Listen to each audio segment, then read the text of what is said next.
Someone on the forums I frequent, one of the forums I frequent, actually asked me how to take a base off of an alcoholic diecast, and the reason those are even on there in the first place is because as 164s, they're meant for kids, but if you put it on the base, you can list it as a limited edition adult collectible.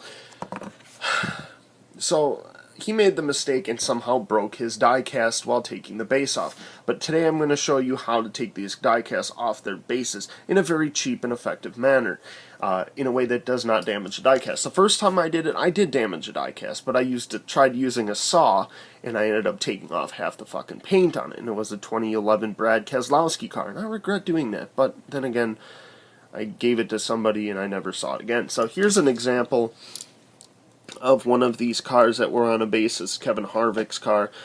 This is the not retail release, but race release or whatever. As you can see, the two small holes in there is where the base used to be. Now, my method of doing this is using a scissors with a pointy end on it. You know, Fiskars or Dollar Tree, it doesn't fucking matter. And the car we'll be using is this one, the 2015 Darlington Kevin Harvick car. Very nice car as it is, but for whatever reason I left it on the base, so we're going to take it out of the box. Here's how you take it out. Take a small end. It could be a knife if you want. Just pry that off. Lift the flap. So you can reuse these boxes right after you're done with it. Now this happened with the Ganassi car, where the Boris said promo last year and all that, so I had to take it off. Once again, very nice car, but it is on a base, and it is a bit of a hassle. They do glue these in, so either you reheat the glue and you wait for that to come off, or you could just completely decimate this. Now, here we go. We're going to have to stab this. So, and what you have to do, you have to hold the 164 by the diecast. If you don't do that, if you decide to knock it down, putting it on the table and doing it, you're going to damage your car.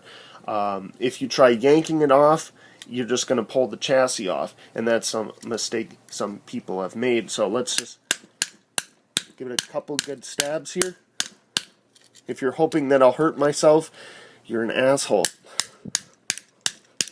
So as you can see, we have already got a big line through the base here. It works actually rather well. You can hear the plastic cracking. Just keep doing it. There we go. So we've gotten the base cracked pretty well. We've got a pretty big opening here, but we have to crack it all the way through. And all the die casts fall. There we go. I took these out because I have my cars in the bin over here. So here we go. You're going to unscrew this. That's all you have to do.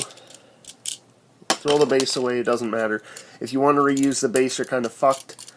I wouldn't reuse the bases anyway. I think they're a waste of time. But yeah, just unscrew it. There you go. Pops off. And that's how you cleanly take a car off the base. Now you see there's no damage. There's nothing wrong with the car.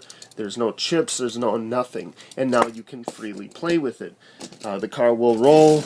Look at that. Wow. That's very nice.